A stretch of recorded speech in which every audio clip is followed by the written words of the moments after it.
संभव। रहिए हमारे साथ क्योंकि आज हम जानने की कोशिश करेंगे कि सैंटा के इस हफ्ते में बाजार का मूड कैसा रहेगा, क्या हो आपकी स्ट्रैटेजी। साथ ही यूएस वीजा की फीस दुगनी हो गई, आईटी शेयरों में दिख रहा है असर, उस पर लेंगे अपने एक्सपर्ट्स की राय। सन फार्मा में तेज गिरावट और आज नारायण हृदयालय का आईपीओ है का आखिरी दिन, तो क्या करें आप, ये सारी सलाह हम लेकर आएंगे आगे। लेकिन फिलहाल कमोडिटी बाजार के लिए कैसे संकेत हैं।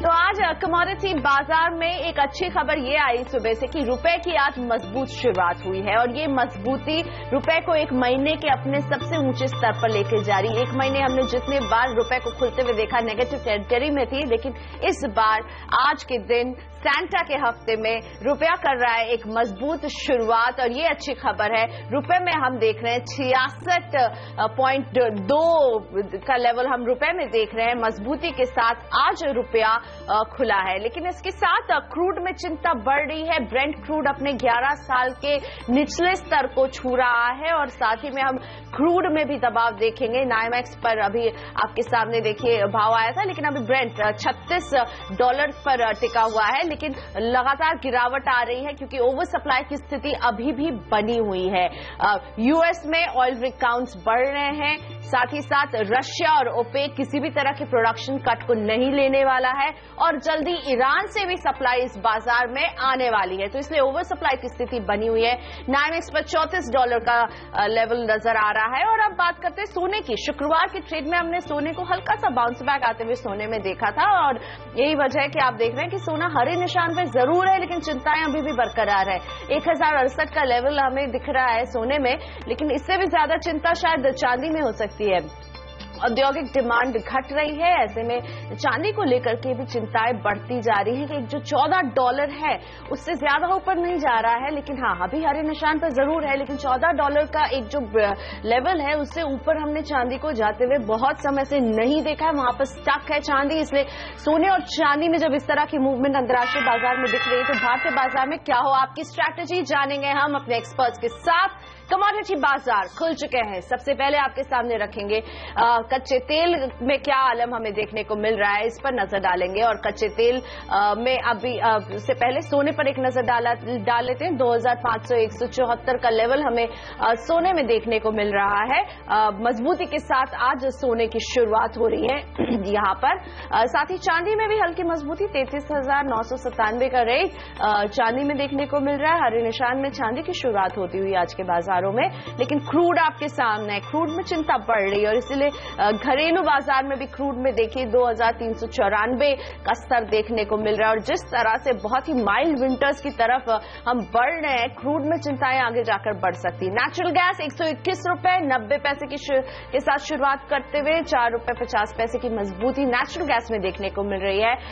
बेस मेटल्स की बात करें तो कॉपर की हो रही है शुरुआत लाल निशान पर, कमजोरी के साथ $312 का लेवल कॉपर में। निकल 578 के साथ शुरुआत करते हुए कमजोरी के साथ आज निकल की भी शुरुआत हो रही है। एल्यूमिनियम में लेकिन तेजी है, $99.95 का भाव एल्यूमिनियम MCX पर दिख रहा है।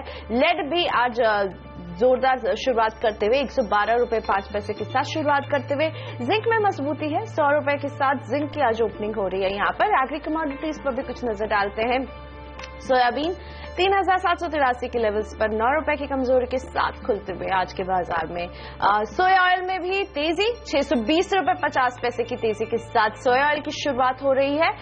कुछ और एग्री कमोडिटीज में धनिया आपकी स्क्रीन पर है, कमजोरी के साथ आज खुल रहा है धनिया। 8,531 का रेट आपको यहाँ नजर आएगा और जीरे में भी वही कमजोरी का मोमेंटम आगे बढ़ रहा है। 14,650 का भाव, $10 की कमजोरी। चना भी आज कमजोरी के साथ शुरुआत कर रहा है। लेकिन हमारे साथ जुड़ते हैं कमोडिटी बाजार के एक्सपर्ट और एमिरेट्स NBT के कमोडिटी मैनेजर धर्मेश भाटिया मेरे साथ हैं। गुड मॉर्निंग धर्मेश, आपसे पूछना चाहूंगी कि किस तरह का रुख आप देख रहे हैं कमोडिटी बाजार में, खासतौर पर क्रूड में क्या स्ट्रैटेजी रखेंगे? Good morning. अगर आप देखिए तो कच्चे तेल में तो मुझे अभी भी मंदी का ही माहौल दिख रहा है। विंटर डिमांड भी इतनी है नहीं और अगर आप स्पॉट देखिए तो स्पॉट अभी भी काफी डिस्काउंट में मिल रहा है मार्केट में, स्पॉट फिजिकल क्रूड। तो आने वाले समय में अभी मार्केट मुझे लगता नहीं कि तेजी के रुख में आ सकता है। डोमेस्टिक मार्केट की बात करें तो रुपए के चलते अगर रुपया कमजोर होता है तो डेफिनेटली ये जो गिरावट है ये ज्यादा रिफ्लेक्ट नहीं होगी एमसीएक्स में।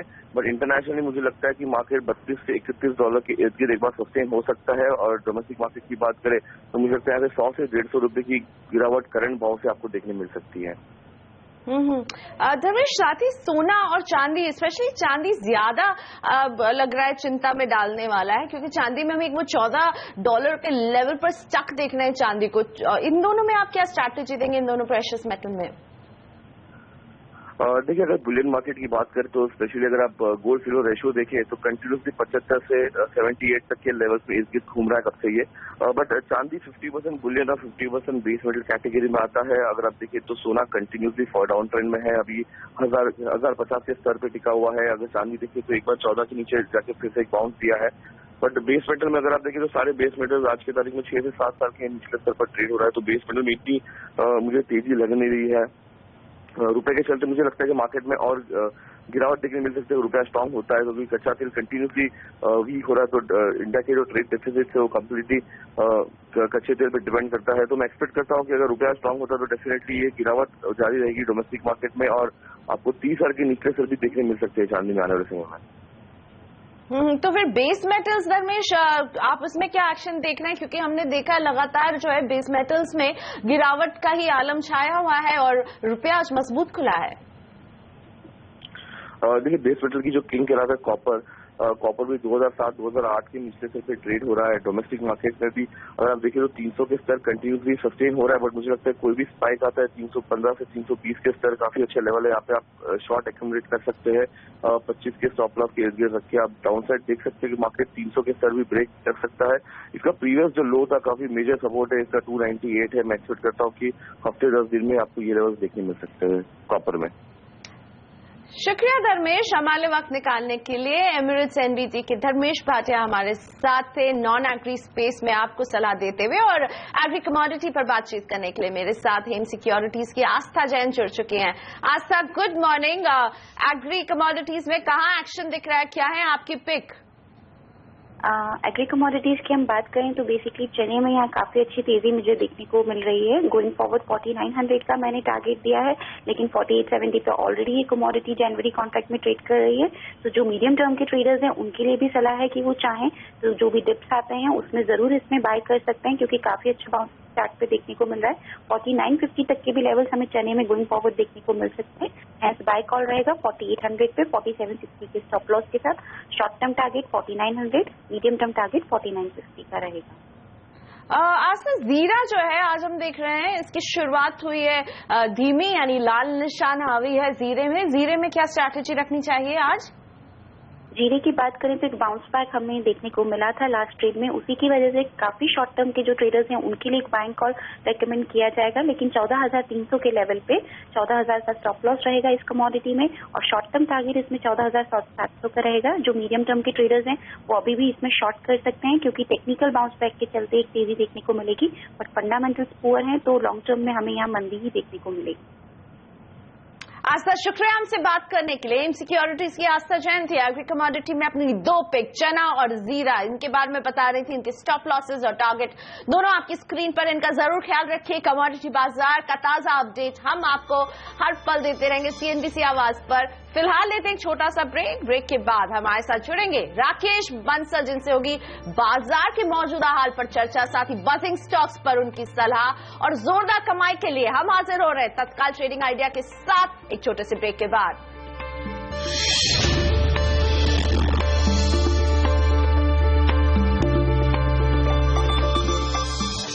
तो देखते रहिए सीएनबीसी आवाज, और समय बिल्कुल नहीं गवाइए, कमाइए हमारे साथ। हम आपके लिए इसीलिए लेकर आए हैं बाजार में शानदार कमाई का मौका तत्काल ट्रेडिंग आइडिया के साथ।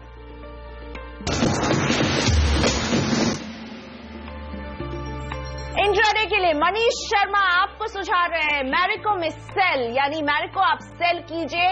इसमें स्टॉप लॉस 445 का है, टारगेट ये 420 रुपए का दे रहे हैं। सेल मैरिको, ये है इंट्राडे के लिए तत्काल ट्रेड आइडिया मनीष शर्मा का। समय मत गवाइए, इंट्राडे में सेल कीजिए मैरिको को।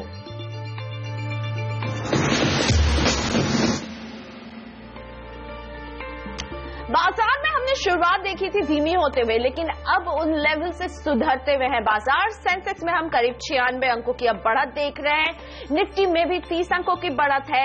मिड कैप 75 अंकों की बढ़त के साथ 13,253 पर कारोबार कर रहे हैं और बैंक निफ्टी में ज्यादा सुधार 162 अंकों की मजबूती बैंक निफ्टी में दिख रही है और इसीलिए एडवांस डिक्लाइन रेशियो अब फिलहाल एडवांसेस की तरफ है और जिसका मतलब है कि एडवांसेस ज्यादा है वो शेयर हैं जो बढ़ रहे हैं। 1042 शेयर हैं जो बढ़ने वाले हैं और इनके मुकाबले 350 शेयर हैं जिनमें हम गिरावट देख रहे हैं। तो कई जगहों से बाजार को सपोर्ट मिल रहा है और उसमें आईसीआईसीआई बैंक सबसे आगे, पावर ग्रिड, ओएनजीसी, एमएनएम, ये वो सारे काउंटर्स हैं जो बाजार को जबरदस्त सपोर्ट दे रहे हैं और इसीलिए बाजार ग्रीन टेरिटरी में वापस आ गया है।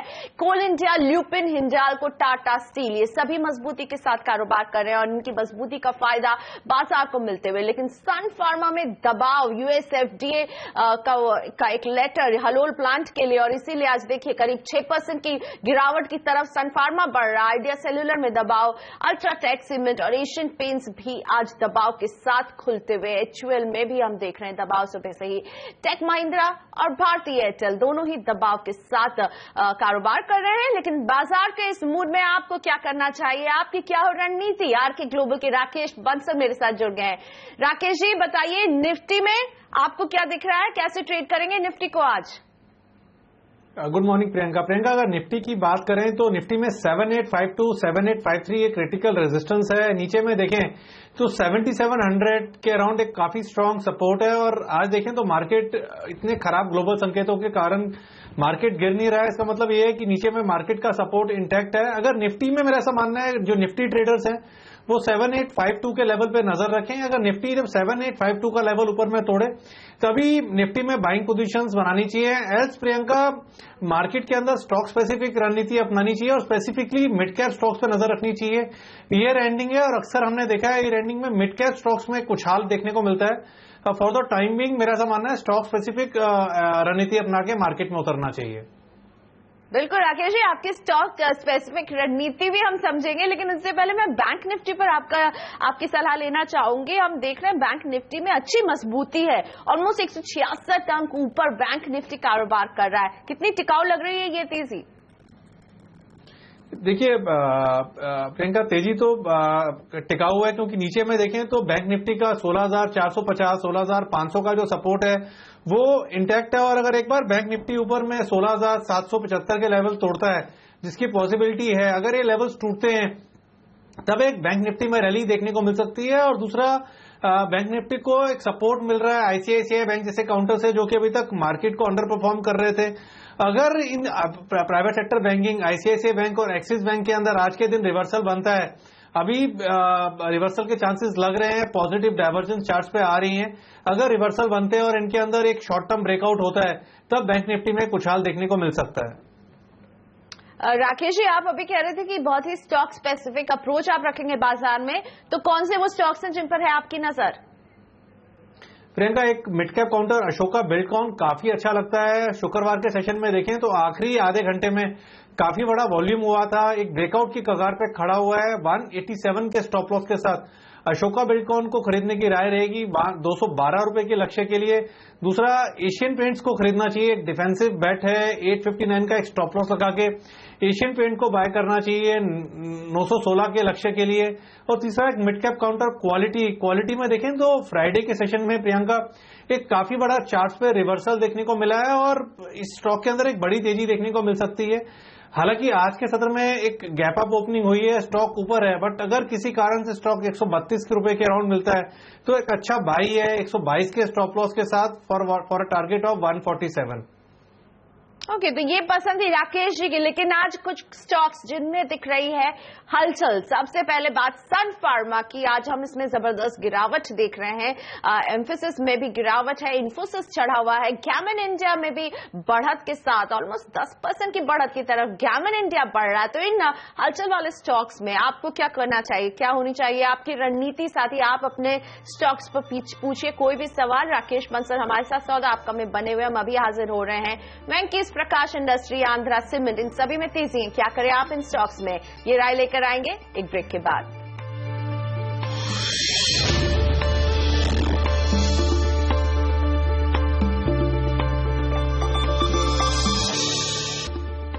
बाजार में हमने शुरुआत धीमी देखी थी, लेकिन अब सेंसेक्स और निफ्टी दोनों ही उन लो पॉइंट से रिकवर होते हुए दिख रहे हैं। सेंसेक्स में हम 102 अंकों की बढ़त देख रहे हैं, निफ्टी में 33 अंकों की ये बढ़त है। वहीं बैंक निफ्टी धमाल मचा रही है, 180 अंकों की बढ़त बैंक निफ्टी में, और इसलिए एडवांस डिक्लाइन रेशियो फिलहाल एडवांसेस की तरफ है, यानी ज्यादा शेयर्स हैं जो तेजी के साथ बढ़ रहे हैं। और फिलहाल बाजार में दिख रही है हलचल जिन स्टॉक्स में, उनमें नाम शामिल है सन फार्मा का। हमें सन फार्मा में बहुत ज्यादा दबाव दिख रहा है, क्योंकि शनिवार को यह खबर आई थी कि यूएस एफडीए उन्हें वार्निंग लेटर इशू कर रहा है हलोल प्लांट के लिए, और इसके बाद सन फार्मा और सन फार्मा एडवांस यानी स्पार्क दोनों में ही जबरदस्त दबाव सुबह से ही दिख रहा है। सन फार्मा में देखिए 5.5% से ज्यादा का दबाव, वहीं स्पार्क भी 2.5% के दबाव को छूने वाली है। राकेश हमारे साथ बने हुए। राकेश, सन फार्मा और स्पार्क इन दोनों का आप चार्ट्स पर कैसे देख रहे हैं? काफी दबाव है आज। बिल्कुल प्रियंका, दबाव है। अगर सन फार्मा की बात करें तो कहां प्री ओपनिंग सेशन में स्टॉक के अंदर 10% नीचे खुलने के संकेत थे। स्टॉक में 750 के अराउंड एक स्ट्रांग सपोर्ट है, और मेरा मानना है इस लेवल पर नजर रखनी चाहिए। अगर स्टॉक इन स्तरों के नीचे क्लोजिंग लेता है तब एक गिरावट टूवर्ड्स 715, 720 देखने को मिलेगी। एंड प्रियंका, इस स्टॉक को ट्रेड करना और नेगेटिव न्यूज बड़ा डिफिकल्ट है। पहले भी हमने देखा था स्टॉक में एक गैप डाउन ओपनिंग आई थी और निचले स्तरों से एक बाइंग देखने को मिलती है।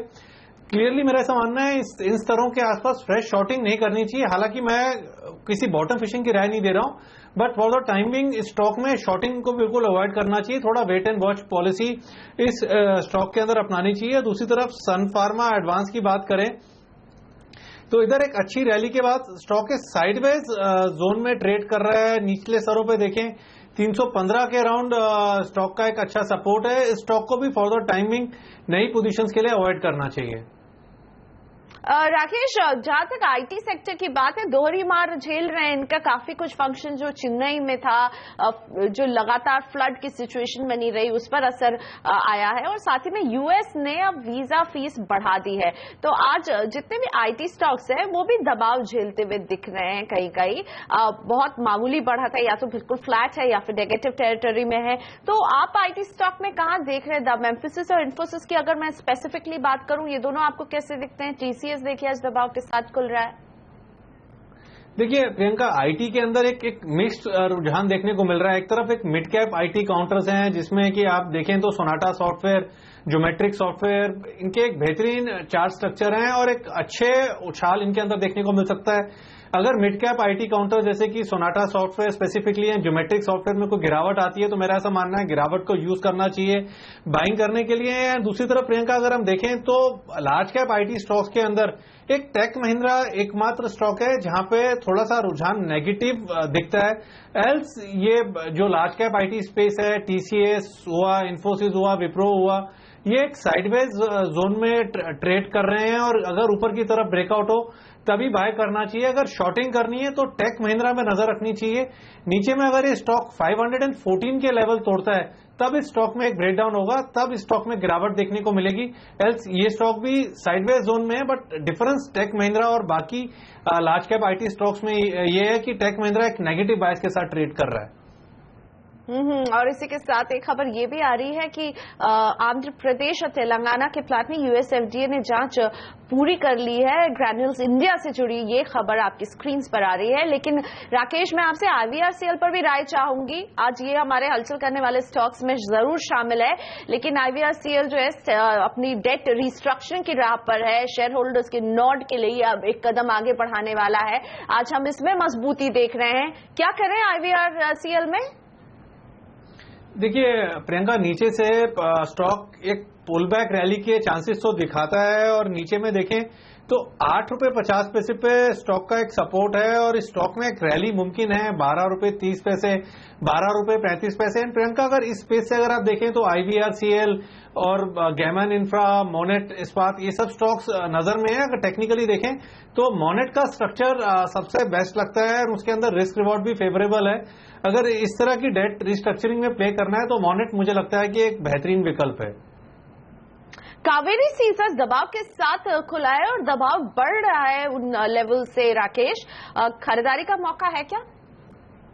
नहीं प्रियंका, काफी खराब टेक्निकल स्ट्रक्चर है और इनफैक्ट मेरे को ऐसा लगता है कि स्टॉक में सेलिंग ही करनी चाहिए। स्टॉक का टेक्निकल स्ट्रक्चर काफी खराब है, सेल ऑन रैली वाला काउंटर है। किसी तरीके की bottom fishing as of now बिल्कुल अवॉइड करनी चाहिए। इनके अलावा वेंकीज इंडिया, ये हमारा एक बजिंग स्टॉक इसलिए भी है क्योंकि ये हमारा जैकपॉट शेयर था और हमारे जैकपॉट शेयर के सारे उसमें फिट बैठा है और आपको जैकपॉट कमाई करके दे रहा है। ये आपकी पसंद भी है राकेश?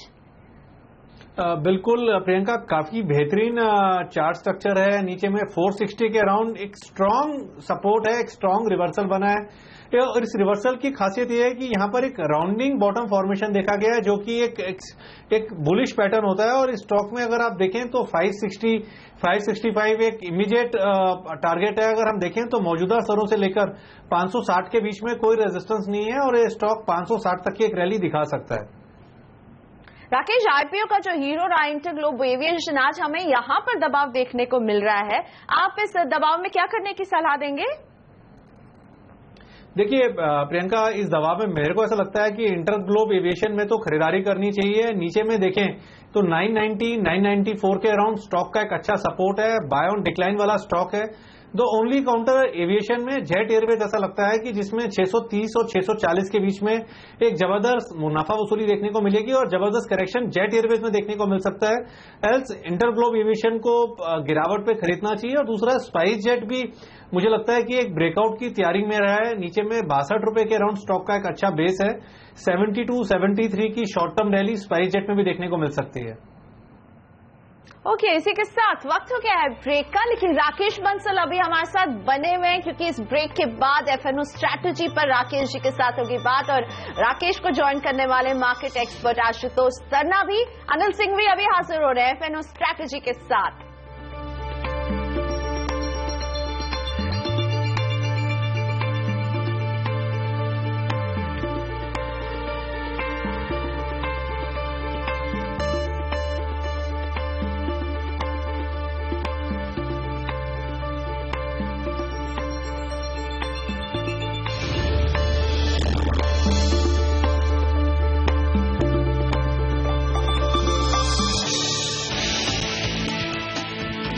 कमजोर शुरुआत के बाद बाजार में शानदार रिकवरी। निचले स्तरों से सेंसेक्स 200 अंक उछला, बैंक निफ्टी 1.5% ऊपर, रुपया 1 महीने के उच्चतम स्तर पर। सन फार्मा को हलोल प्लांट के लिए मिली अमेरिकी फार्मा रेगुलेटर से चेतावनी, शेयर 6% टूटा।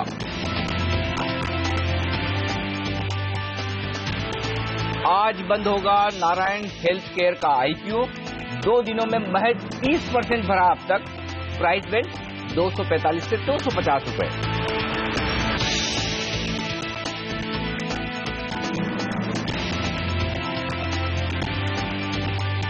और शीतकालीन सत्र के आखिरी हफ्ते में 6 बिल पास होने की उम्मीद। वित्त मंत्री आज लोकसभा में पेश कर सकते हैं बैंक्रप्सी बिल।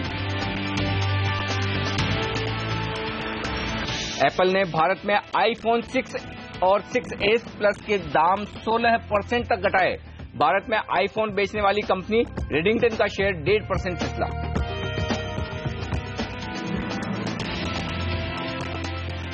और डालिए नजर बाजार पर। जैसा कि हम बात कर रहे थे सुबह सुबह आज खुलने से पहले कि निचले स्तरों से खरीदारी आएगी और कमजोर खुले तो खरीदारी कीजिए, बाजार की चाल के विपरीत ट्रेड कीजिए। और आप देखिए किस तरह से बेहतरीन रिकवरी बनती हुई दिखी 10 बजे के आसपास से, जो कि दिन के उच्चतम स्तरों पर ला चुकी है। सेंसेक्स को सेंचुरी मारता हुआ 100 अंक ऊपर और निफ्टी में भी शानदार खरीदारी 7,800 के पहले लेवल के बेहद करीब पहुंचता हुआ इस वक्त निफ्टी अब अगला टारगेट 7,900 की तरफ का बनना चाहिए, जो कि आज या आने वाले कुछ सेशंस में आपके सामने हो सकता है। तो बेहतरीन तेजी का रुझान इस वक्त बाजार में बन चुका है। खरीदारी जो होती दिख रही है उसमें पूरी की पूरी क्रेडिट जाती है बैंक निफ्टी को। बैंक निफ्टी में देखिए 1.25% की शानदार मजबूती, डबल सेंचुरी मार चुका है बैंक निफ्टी।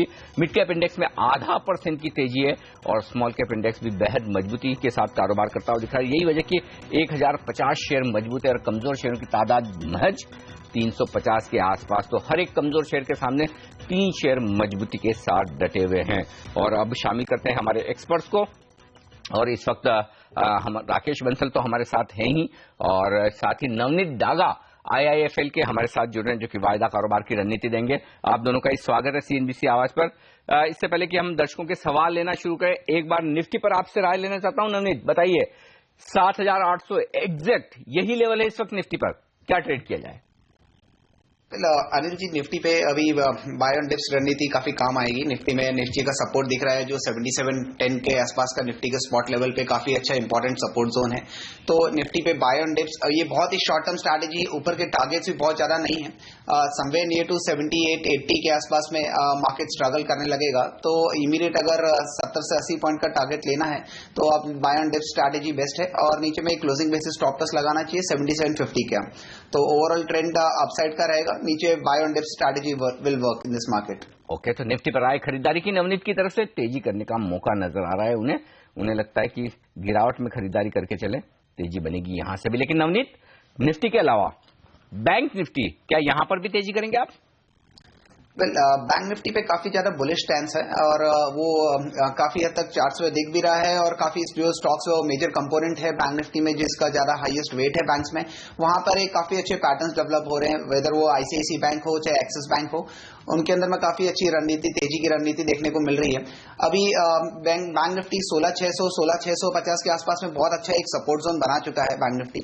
वहां पे एक आसपास में बैंक निफ्टी को लॉन्ग करना चाहिए। इनफैक्ट इस करंट लेवल्स पे भी 16,800 के लेवल्स पे बैंक निफ्टी अभी भी एक लॉन्ग ट्रेड ले सकते हैं, बिकॉज इसने वीकली बेसिस पे प्रीवियस वीक का हाई निकाला है। अपसाइड पे 17,200 तक के लेवल्स देखने को मिल सकते हैं बैंक निफ्टी में। और downside stop loss bank Nifty में जो positional basis downside stop loss वो बना के चले, वो 16,400 का लेवल्स। ओके, तो ये राय है इस वक्त बैंक निफ्टी पर खरीदारी करने की। चलिए शामिल करते हैं दर्शकों को, और दिल्ली से हमारे पहले दर्शक जुड़ चुके हैं इस वक्त। हरमीत, पूछे सर अपना सवाल। Good morning sir. Good morning. हाँ जी सर, मेरे पास पावर ग्रिड कॉल ऑप्शन है 140 का। ओके, 140 का कॉल आपने खरीदा, कितने में? 1 रुपीज, 1 रुपए में। ओके, ये जानना चाहते हैं कि क्या किया जाए, इसी सीरीज का है राइट? हाँ जी हाँ जी। चलिए पूछ लेते हैं। 140 रुपए में कॉल लिया है नवनीत इन्होंने पावर ग्रिड का 1 रुपए में। इस वक्त दाम में देख लूं 1 रुपए 35 पैसा है, मुनाफा तो हो रहा है इन्हें इस कॉल में, क्या किया जाए?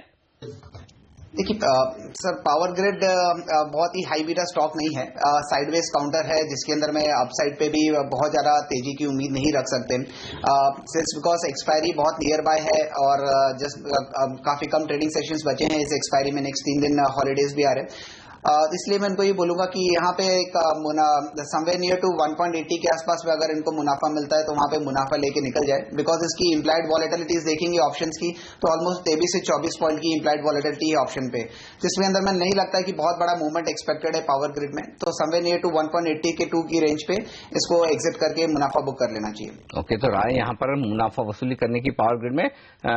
कम बढ़ने गिरने वाला शेयर है, तो ऐसे में धीरे धीरे फिर आपके कॉल ऑप्शन की वैल्यू कम हो जाएगी जैसे जैसे आप एक्सपायरी के नजदीक पहुंचेंगे। तो हरमीत जी, मुनाफा वसूली करें। चलिए ब्रेंट क्रूड को लेकर हमारे स्क्रीन पर जो फ्लैश होता हुआ दिख रहा है वो ये कि जुलाई 2004 के बाद की सबसे तेज गिरावट इस वक्त ब्रेंट क्रूड में आप होते हुए देख रहे हैं। ब्रेंट क्रूड के दाम काफी तेजी से गिरे हैं, $36 की तरफ बढ़ते हुए दिख रहे हैं। 1.5% आज फिर से आपको कमजोर नजर आएगा ब्रेंट क्रूड। चलिए, ये क्रूड का हाल है जिसके चलते आपने देखा कि शुक्रवार को भी अमेरिकी बाजार काफी कमजोरी के साथ बंद होते हुए दिखे थे।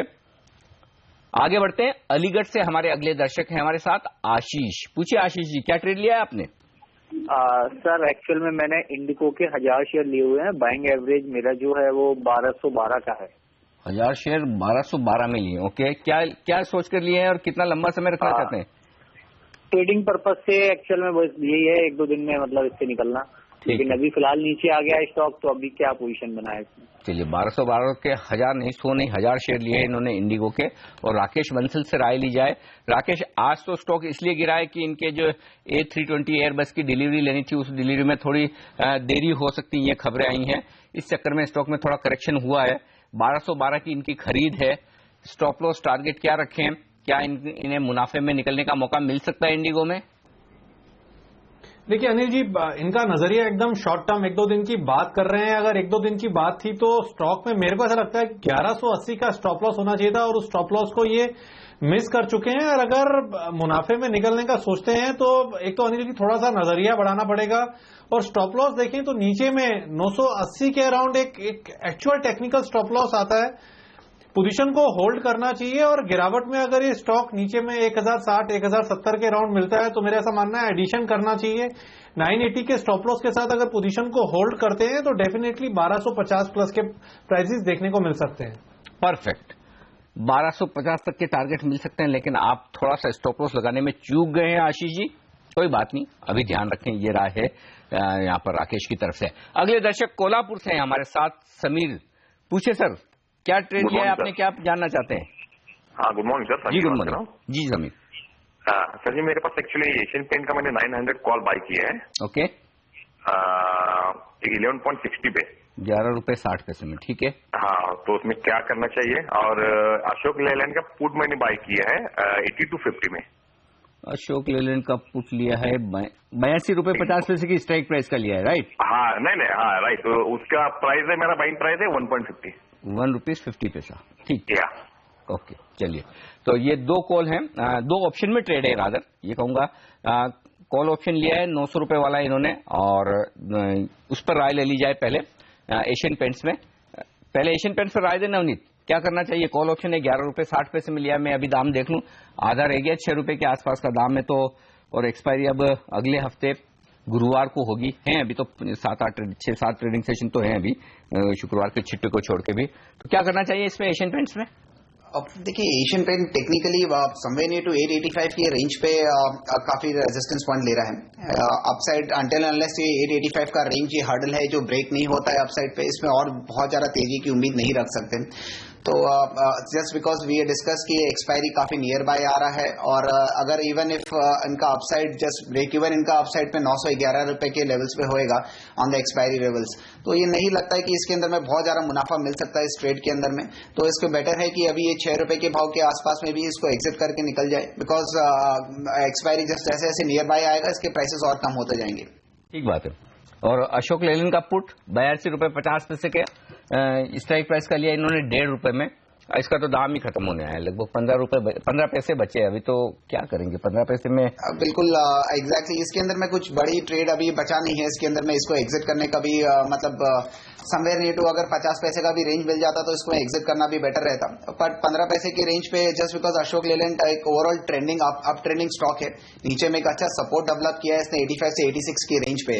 तो ये लेवल जब तक ब्रेक नहीं होते इसके अंदर में पुट लेना वाजिब नहीं है। और इनफैक्ट अगर इन्होंने ले लिया ऑलरेडी पोजीशंस तो अभी भी करंट लेवल्स पे भी एग्जिट कर लें, बिकॉज इसके अंदर में आने वाले सत्र के अंदर में भी इसके प्राइसेस वापस मिलना बहुत ही मुश्किल लग रहे हैं। समीर जी, मामला गड़बड़ है, आपके दोनों ही ट्रेड में मुनाफा होने की संभावना थोड़ी कम दिख रही है। 15 पैसे हैं, आप लेना चाहें तो ले लें, नहीं तो फिर इंतजार करें कि कभी गलती से बाजार खराब हो जाए और फिर अशोक लेलैंड नीचे आ जाए तो अलग बात है। बाकी पैसा बनना थोड़ा सा मुश्किल दिख रहा है इन ऑप्शंस में। आपको इस सीरीज में तो पैसा लगने का डर ज्यादा है। वक्त है एक छोटे से ब्रेक का, और ब्रेक के बाद लौटेंगे। कुछ और दर्शक हमारे साथ हैं जो अपने सवाल पूछना चाहते हैं, लेकिन इनके अलावा आपको डे ट्रेडिंग के लिहाज से कौन से स्टॉक फ्यूचर्स है जहां पर एक मौका देखना चाहिए? अगर आप ऑप्शंस में ट्रेड करना चाहते हैं तो कुछ बेहतरीन ऑप्शन भी है आपके लिए, ये सब बताएंगे आपको एक छोटे से ब्रेक के बाद।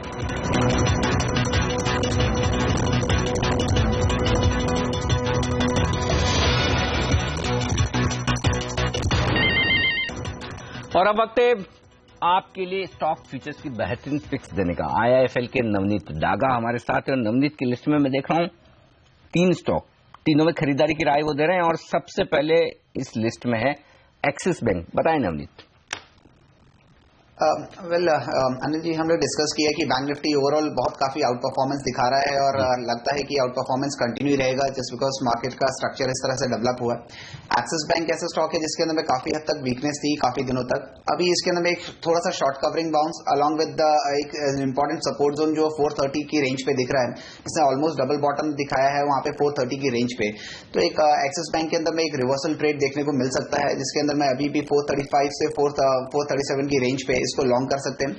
और अपसाइड पे we are expecting at least Axis bank ये टारगेट अपसाइड में 450 की रेंज पे टारगेट आपको मिल सकता है नेक्स्ट 2 से 3 दिन के अंदर में। एक डाउनसाइड स्टॉप लॉस बना के चल सकते हैं 429 का।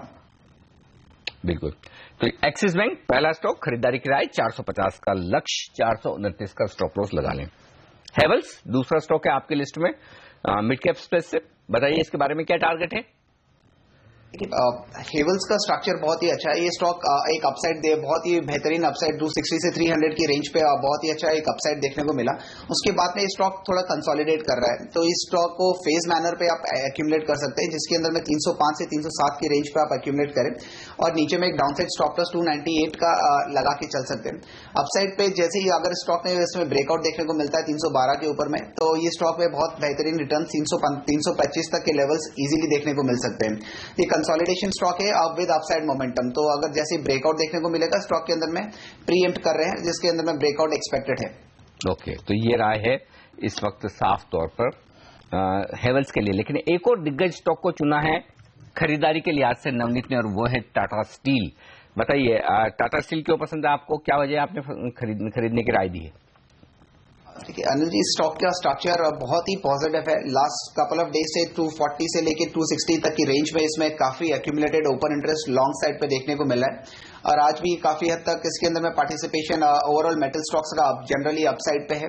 टाटा स्टील, जेएसडब्ल्यू स्टील, सेल, इसके अंदर में सबसे बेटर स्टॉक्स ट्रेंडिंग स्टॉक है वो टाटा स्टील लग रहा है दिस पॉइंट ऑफ टाइम। 258 की रेंज पे आप इसके अंदर में एंट्री ले सकते हैं जो अभी करंट मार्केट प्राइस है, और एक 252 का एक स्मॉल स्टॉप लॉस लग सकते हैं आप, और अपसाइड पे 270 तक की रेंज देखने को मिल सकती है इस आने वाले 3 से 4 सेशंस में। ओके, तो ये राय है इस वक्त आपके लिए। टाटा स्टील मेटल स्टॉक्स में है दमदार तेजी, अच्छी ओपन इंटरेस्ट बनती हुई दिख रही है टाटा स्टील में, खरीदारी करें। लेकिन ट्रेडर्स कहां खरीदारी या बिकवाली कर रहे हैं और वहां पर जो राय वो लेना चाहते हैं उन पर फोकस करते हैं। हमारे साथ कर्नाटक से अगले दर्शक हैं प्रकाश। सर पूछिए अपना सवाल। Sir, very good morning, sir. हाँ जी sir. I am a fanatic watcher of your CNBC hours. हाँ जी। And I like all your shows. I am a fanatic fan of Mr. Anil Singhvi and Navneet Daga, sir. Thank you so much. और आज हम दोनों ही हैं आपके लिए, आपकी service में। बताइए सर क्या जानना चाहते हैं? Sir, I have a Nifty 7,910 lots, sir. Okay. Call option. Call option आपने 7,900 का 4190. जी ओके। और क्या ट्रेड लिया है? Yes, sir. हाँ, any other trade? Sir, RCom, which I have a call option of 8250. Okay. At the rate of ₹3.25, which I bought it for intraday, sir. Okay, perfect. आपके दोनों stocks पर मैं राय लेता हूं। पहले रिलायंस कम्युनिकेशन, इस स्टॉक पर नवनीत राय दीजिए। ये आपके बड़े फैन हैं कर्नाटक में, प्रकाश साहब जो फोन कर रहे हैं। ₹82.50 की स्ट्राइक प्राइस का उन्होंने कॉल ऑप्शन खरीदा है ₹3.25 में। इस वक्त दाम है ₹3। इंट्राडे के लिए लिया है, थोड़ा से नुकसान में है इस वक्त 25 पैसा। क्या किया जाए? आरकॉम का चार्ट स्ट्रक्चर अगेन बहुत ही अच्छा है। 82 के ऊपर अगर आरकॉम सस्टेन कर जाता है कि इसके अंदर में एक पॉजिटिव मोमेंटम जो नियर टर्म अभी फ्रेश हाई देखने को मिला था समवेयर नियर टू 86 के लेवल्स पे, कि वापस it will try to reattempt that level. तो अभी भी इसके अंदर में मेरे हिसाब से इसके अंदर में बने रहना चाहिए। ये इंट्राडे पर्सपेक्टिव से अगर लिया है तो अपसाइड पे थोड़ा सा हार्डल लग रहा है मुझे इंट्राडे के लेवल्स चार्ट्स पे। वहां पे अपसाइड के अंदर में एक रिस्ट्रिक्शन है समवेयर नियर टू 8450 के लेवल्स पे फ्यूचर्स का लेवल है। तो अगर 8450 के ऊपर क्रॉस कर जाता है तो इसके अंदर में डेफिनेटली बने रहे और कैरी करे इस ट्रेड को नेक्स्ट 2 या 3 दिन के लिए। अपसाइड में 86 तक के लेवल्स फ्यूचर्स में देखने को मिल सकते हैं, जिसके अंदर में आपका कॉल का प्राइस समवेयर नियर टू ₹5 के आसपास में आपको एग्जिट मिल सकता है। ओके, निफ्टी 7,900 का कॉल ऑप्शन खरीदा है, बड़ी क्वांटिटी में खरीदा है, 10 लॉट है इनके पास, लगभग ₹42 समझ लें, और इस वक्त चल रहा है दाम ₹39 के आसपास का। यहां पर क्या प्रॉफिट बन सकता है? देखिए निफ्टी पे थोड़ा सा निफ्टी पे बहुत ज्यादा कन्विक्शन नहीं है, बिकॉज ओवरऑल चार्ट स्ट्रक्चर बता रहे हैं कि मार्केट में अपसाइड है, बट बहुत ज्यादा अपसाइड नहीं है। समवेयर नियर टू 7850 7870 की रेंज पे स्पॉट पे लेवल्स पे निफ्टी पे वापस रेजिस्टेंस देखने को मिल सकता है, बिकॉज अपसाइड अगर देखेंगे स्ट्रक्चर के अंदर में 8000 के कॉल ऑप्शन पे बहुत ज्यादा ओपन इंटरेस्ट है। Somewhere near to 82 lakh shares का ओपन इंटरेस्ट है, जो मार्केट को रेस्ट्रिक्ट करेगा अपसाइड के लिए। तो मेरे को लगता है कि निफ्टी अगर इनको दो तरीके की रणनीति रखना चाहिए। End of the day basis पे 7800 के नीचे स्पॉट अगर क्लोजिंग देता है तो डेफिनेटली इनको एग्जिट करना चाहिए, और समवेयर नियर टू 7870 7850 की रेंज पे अगर हम लोग अटेम्प्ट करते हैं तो वहां पे एक प्रॉफिट बुकिंग करके निकल जाना चाहिए। तो अब क्लोजिंग ज्यादा अहम है प्रकाश साहब आपके लिए। वैसे ट्रेड दोनों ठीक है, आपके प्रॉफिट बन सकता है। उम्मीद करें कि डे एंड तक मार्केट पॉजिटिव रहे और 7800 के ऊपर का क्लोजिंग दे। अगली दर्शक हमारे साथ पूजा मेहता मुंबई से, उन्होंने हमें एक एसएमएस भेजा है और उनका एसएमएस ये कह रहा है कि उन्होंने ट्रेड लिया है ओहो कावेरी सीड्स 2 लोड खरीदे और वो भी आज सुबह 387 रुपए में। पूजा जी लगता है आज आपने सुबह पहला सौदा देखा नहीं। हमने सुबह शुरुआत में ही जिस तरह से कावेरी सीड्स में स्टॉक में 2.5% की कमजोरी हुई थी और ओपन इंटरेस्ट शुरुआती कारोबार में 2.5-3% बढ़ गया था, तभी हमने स्पॉट किया था कि स्टॉक में कुछ नेगेटिव एक्शन हो रहा है। उसके बाद स्टॉक गिरा। बहरहाल आपने खरीद तो लिया है 387 रुपए में और उसके बाद स्टॉप लॉस भी आपका है नहीं, 360 आ गया ये गिरकर। ये बताएं राकेश, क्या राय देंगे अब आप इनको कावेरी सीड्स पर? नुकसान तो हो रहा है इन्हें। देखिए अनिल जी, कावेरी सीड्स का स्ट्रक्चर देखें तो स्ट्रक्चर ऐसा नहीं है कि पोजीशन को होल्ड करना चाहिए। स्टॉक सेल ऑन रैली वाला काउंटर है, किसी तरह की बॉटम फिशिंग से भी बचना चाहिए। और मौजूदा स्तरों से देखें तो अगेन 10-12 रुपए की गिरावट इजीली देखने को मिल सकती है। टेक्निकली देखें तो 345 348 से पहले कोई सपोर्ट नहीं है। मेरी राय में इन स्तरों पर या उछाल पर यहां से निकलना चाहिए, क्योंकि अगर ये लॉस के साथ बैठे रहेंगे तो लॉस बढ़ता जाएगा। लॉस की मेरे को लगता नहीं है कि भरपाई हो पाएगी। यहां से निकलना चाहिए और कहीं पोजीशन स्टॉक की कहीं और लेनी चाहिए। अगर मैं कैश का इनको काउंटर सुझाता हूं, यहां से निकल के अगर ये स्विच करते हैं अशोका बिल्डकॉन के अंदर तो मुझे लगता है कि नुकसान की भरपाई ये 15 से 20 दिन में कर पाएंगे। तो ये राय है आपके लिए पूजा जी, आप बेच दे इसे और इसके बजाय अशोका बिल्डकॉन ले लें। और मैं बता दूं आपको, राकेश जो है ना वो कैश मार्केट के स्टॉक ढूंढ के लाते हैं जहां चार्ट पर बड़ी मजबूती होती है, वो स्टॉक भागते, तो संभावना पूरी कि आपके नुकसान की काफी कुछ भरपाई अशोका बिल्डकॉन में हो सकती है। तो बेच दें कावेरी को और वहां खरीदारी करें। वक्त है छोटे से ब्रेक का, और ब्रेक के बाद हम लेंगे ऑप्शन की रणनीति नवनीत डागा से। किस तरह से आज आपको ऑप्शन ट्रेड करना चाहिए बताएंगे इस ब्रेक के बाद।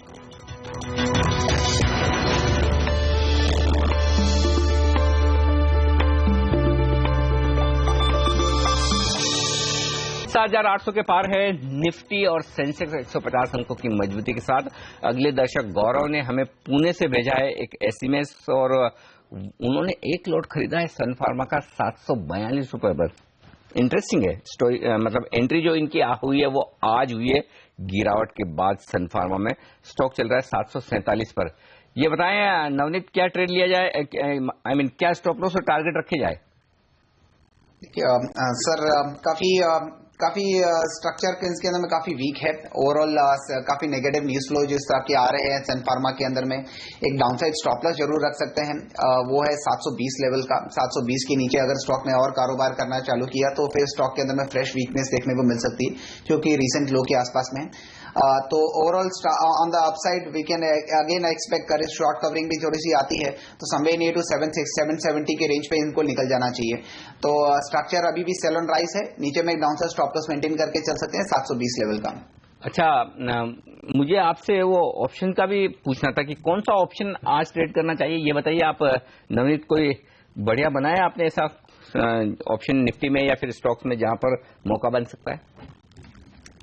देखिए निफ्टी पे ओवरऑल साइडवेज रेंज ही एक्सपेक्टेड है मार्केट के अंदर में, जिस हिसाब की ऑप्शंस पे बिल्डअप देखने को मिले हैं अक्रॉस द बोर्ड 8,000 पे कॉल्स पे, और नीचे में लास्ट 2-3 दिन का डेटा के अंदर में काफी out of money call options में एक्टिविटी देखने को मिली। तो अभी 7,750 का स्टार्डल सेल करके चले निफ्टी पे, अराउंड 150 से 155 पॉइंट्स का इनफ्लो मिल रहा है, जिसके अंदर में अपसाइड ब्रेक इवन आएगा वो है 7900 पे, और डाउनसाइड ब्रेक इवन आएगा 150 पॉइंट नीचे जो कि 7600 पे। उसके अंदर में एक स्प्रेड का एक स्टॉप लॉस मेंटेन करके चल सकते हैं समवे नियर टू 200 के प्राइस पे, जो कंबाइंड प्रीमियम है दोनों कॉलर पुट का मिला के।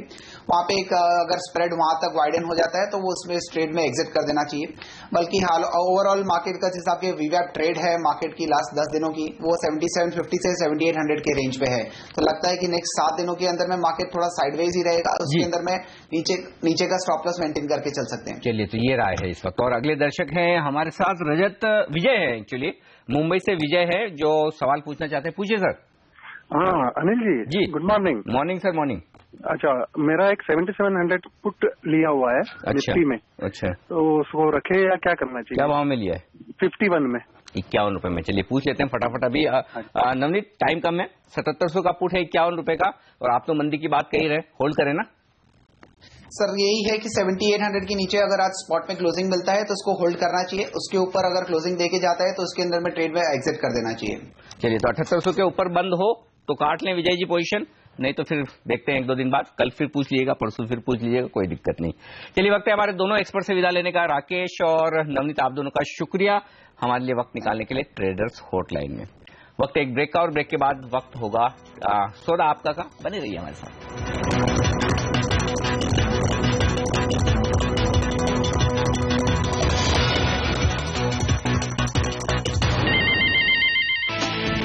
कमजोर शुरुआत के बाद बाजार में शानदार रिकवरी। निचले स्तर से सेंसेक्स 200 पॉइंट उछला, बैंक निफ्टी 1.5% ऊपर, रुपया भी 1 महीने के ऊपरी स्तर पर पहुंचा।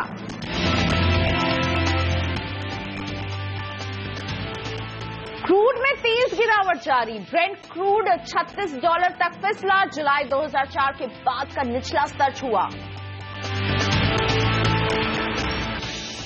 अमेरिकी फार्मा रेगुलेटर से चेतावनी के बाद शेयर 6% टूटा। सन फार्मा का ये हाल है तो विमान की डिलीवरी में देरी से इंटरग्लोब एविएशन भी 4% लुढ़का है। आज बंद होगा नारायण हृदयालय का आईपीओ, 2 दिनों में महज 30% बढ़ा, प्राइस बैंड 245 रुपए से 250 रुपए। डीडीसीए मामले में वित्त मंत्री अरुण जेटली ने किया केजरीवाल और आम आदमी पार्टी पर मानहानि का मुकदमा, 10 करोड़ रुपए की मानहानि का दावा। शीतकालीन सत्र के आखिरी हफ्ते में 6 बिल पास होने की उम्मीद, वित्त मंत्री आज लोकसभा में पेश करेंगे बैंकरप्सी बिल। तो बाजार में हम शानदार रिकवरी देख रहे हैं। सुबह लाल निशान में शुरुआत हुई थी, लेकिन अब सैंटा के इस हफ्ते में बाजार अच्छे मूड में लौट रहे हैं। हफ्ते की शुरुआत सेंसेक्स में 136 अंकों की मजबूती के साथ हो रही है। वहीं निफ्टी पर अगर नजर डालें तो 45 अंकों की मजबूती निफ्टी में है।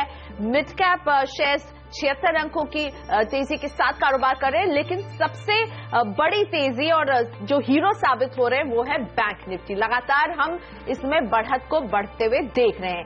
195 अंकों की बढ़त फिलहाल बैंक निफ्टी में है। सारे ही बैंक से जुड़े शेयर्स मुस्कुरा रहे हैं, यानी हरे निशान में कारोबार कर रहे हैं। एडवांस डिक्लाइन रेशियो पर नजर डालें तो ये फिलहाल एडवांसेस की तरफ है, यानी ज्यादा शेयर हैं जो आगे बढ़ रहे हैं। 185 शेयर है जो बढ़ने वाले हैं, और इनके मुकाबले 340 शेयर है जहां दबाव देखने को मिल रहा है। शेयरों पर सलाह देने के लिए मेरे साथ आज जुड़े हुए हैं रजत के बोस.com के रजत बोस। गुड मॉर्निंग रजत, निफ्टी में आज क्या करें? आज बड़ी अच्छी शुरुआत हो रही है इस हफ्ते की। हाँ, जैसी अच्छी शुरुआत हो रहा है, एटलीस्ट मैं ये बोलना चाहूंगा कि मैं इतनी अच्छी शुरुआत उम्मीद नहीं कर रहा था। मुझको लग रहा था कि 7800 के ऊपर जाना तो निफ्टी के लिए थोड़ी मुश्किल होगा, लेकिन बैंक निफ्टी के चलते निफ्टी में भी जो ये अभी रुझान देखे हैं और जितनी तेज रफ्तार से ये नीचे से ऊपर की तरफ चला है, काफी खुशी की बात है। 7820 के ऊपर सस्टेन करना बहुत जरूरी है। उसके बाद में 7850 नेक्स्ट टारगेट बनेगा, और वो एक तगड़ा रेजिस्टेंस भी है। कुछ दिनों पहले वहां पे आपने हाई बनाया था और नीचे की तरफ गिरे तो 7765 तोड़ने से 7750 आप उम्मीद कीजिए। ऐसा ही इस रेंज पे निफ्टी घूमेगा ऐसा उम्मीद करता हूं। जहां तक बैंक निफ्टी का सवाल है वो 16,815 के ऊपर सस्टेन करना चाहिए, नहीं तो फिर एक बार नीचे 16,675 टेस्ट होने की संभावना पैदा हो जाएगा। तो फिलहाल तो लेकिन बैंक निफ्टी एकदम हीरो साबित हो रहे हैं, आगे बढ़ रहे हैं लगातार खटाखट, और ये अच्छी खबर है बाजारों के लिए। तो आपको अभी क्या करना चाहिए अपने शेयर्स में जानने के लिए जुड़ते हैं हमारे दर्शक। कल्पना पारेख है मुंबई से। कल्पना जी नमस्ते, पूछिए अपना सवाल। नमस्ते जी, मेरे पास LNT का 50 शेयर है 1300 के भाव के हिसाब से।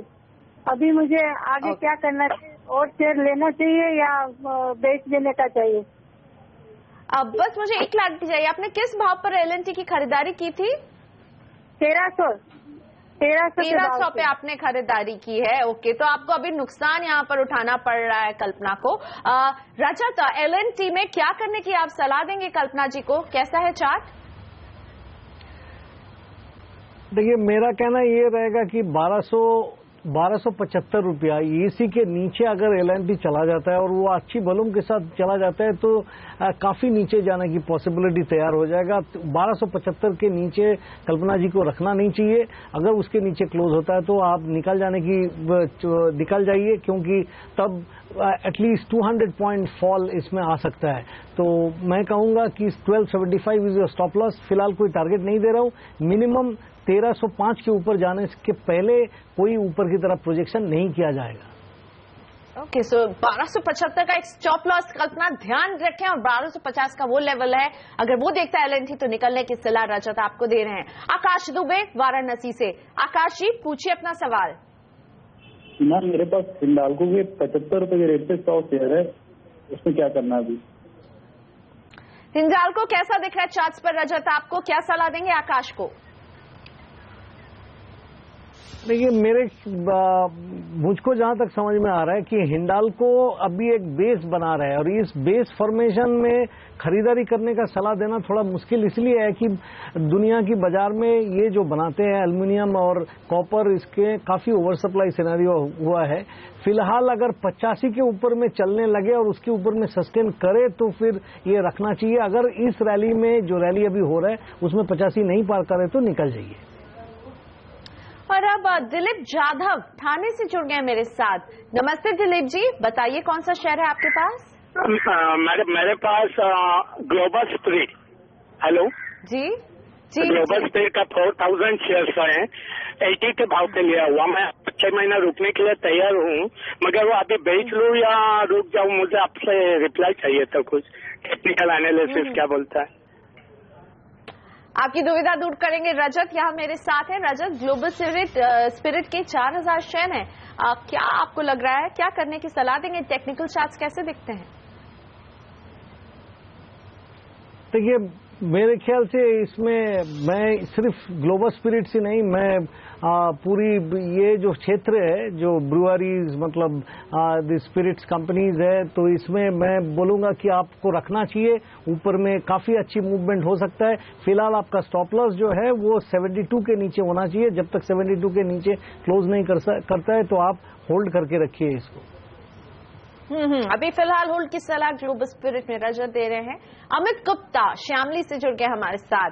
अमित जी नमस्ते, बताइए कौन सा शेयर है आपके पास? मैडम रिको ऑटो। कितने शेयर हैं अमित आपके पास? किस भाव पर लिया है? 200 शेयर लिए थे मैडम हमने। हाँ, आपके रिकमेंडेशन भी ले जैकपॉट शेयर में।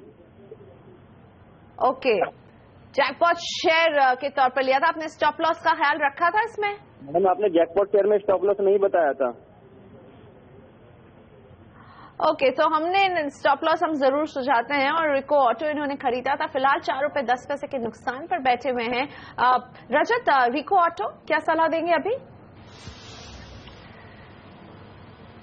अमित जी, आपको इतना चिंता की बात नहीं है। ये कुछ दिनों पहले ही 2 रुपया करके पर शेयर डिविडेंड दिया है, और कंपनी का परफॉर्मेंस इतना कोई खास खराब नहीं है।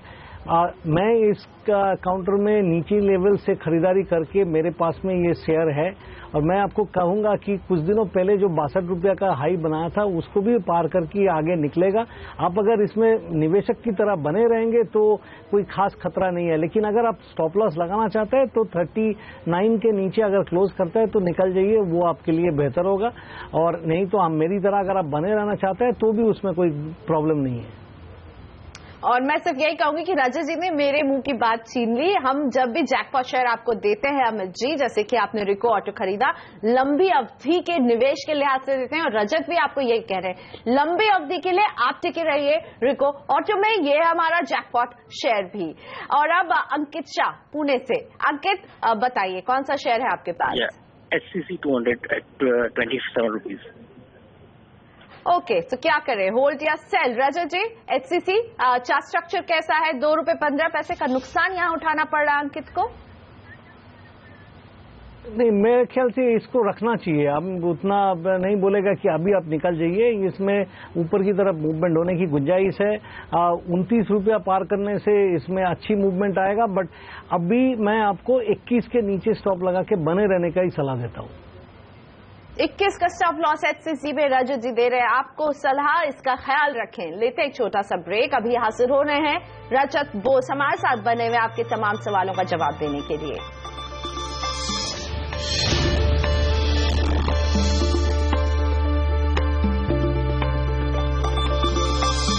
Welcome back. आप देख रहे हैं सौदा आपका, और अब CNBC आवाज आपके लिए लेकर आता है दिलचस्प मुकाबला ITL का, इंडियन ट्रेडिंग लीग का। इस मुकाबले के स्कोर बोर्ड और विनर्स पे डालेंगे नजर।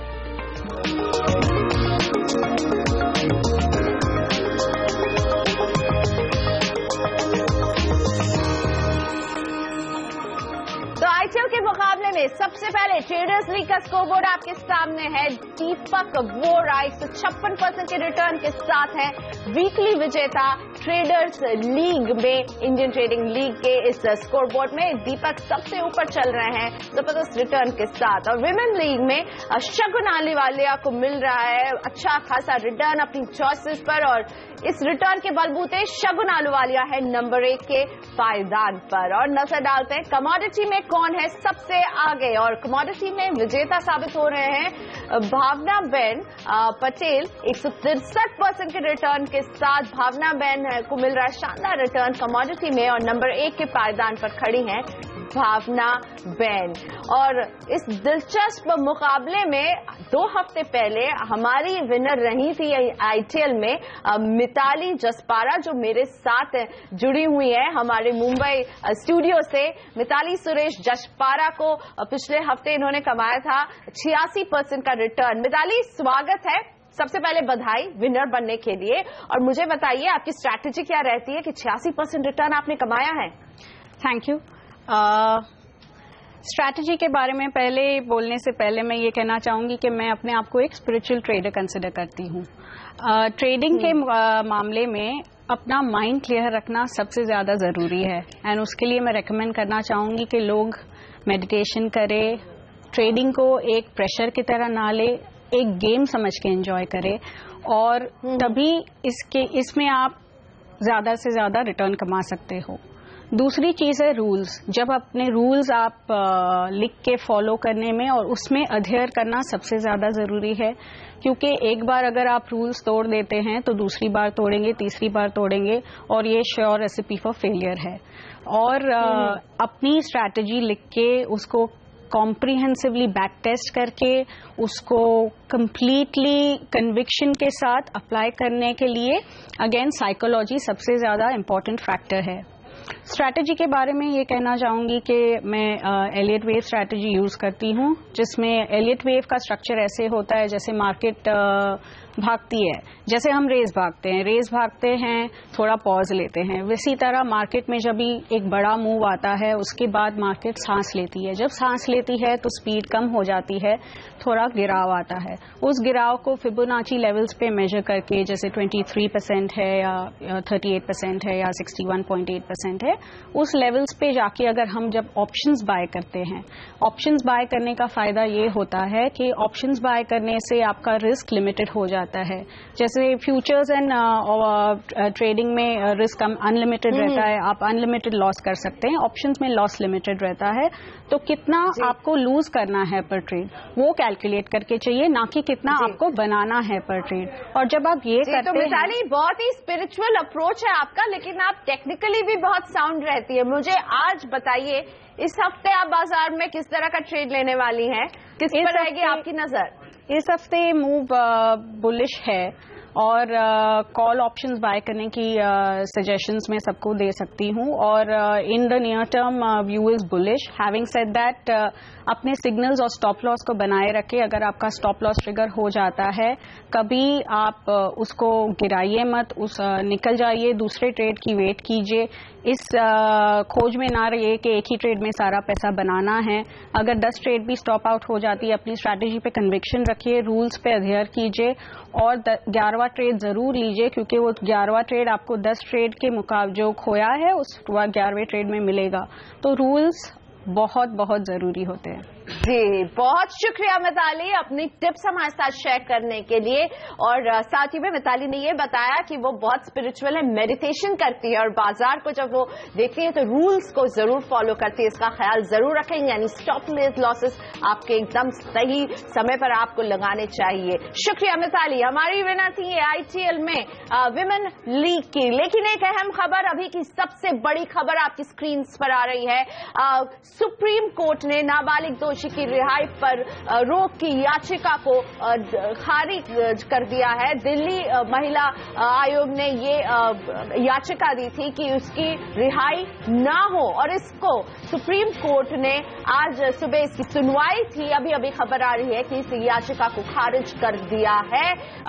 शनिवार देर रात दिल्ली महिला आयोग सुप्रीम कोर्ट गई थी। रविवार को रिहा होना था इस नाबालिग को निर्भया के इस केस में, और उसकी रिहाई रविवार को शाम को 5 बजे कर दी गई है। अभी फिलहाल वो एक NGO की निगरानी में है, लेकिन सुप्रीम कोर्ट ने साफ कर दिया कि उसकी रिहाई पर किसी भी तरह का रोक नहीं लग सकता मौजूदा कानून के हिसाब से। लेते हैं छोटा सा ब्रेक यहां पर, लेकिन ब्रेक के बाद हम हाजिर रहेंगे अपने मार्केट एक्सपर्ट के साथ स्टॉक्स फटाफट लेकर।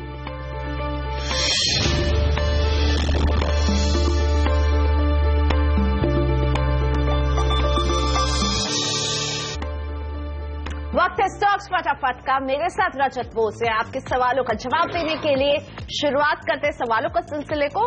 गजेंद्र नोएडा से जानना चाहते हैं एमटेक ऑटो में क्या करें। रजत, इनके पास है 100 शेयर और 168 रुपए की खरीदारी है। देखिए, ये गिरने के बाद में एकदम फ्लैट हो चुका है। फिलहाल इसमें पैसा नहीं रख के दूसरी जगह पे जाने से बेहतर होता, तो हम इससे एग्जिट करने का ही सलाह दे रहा हूँ।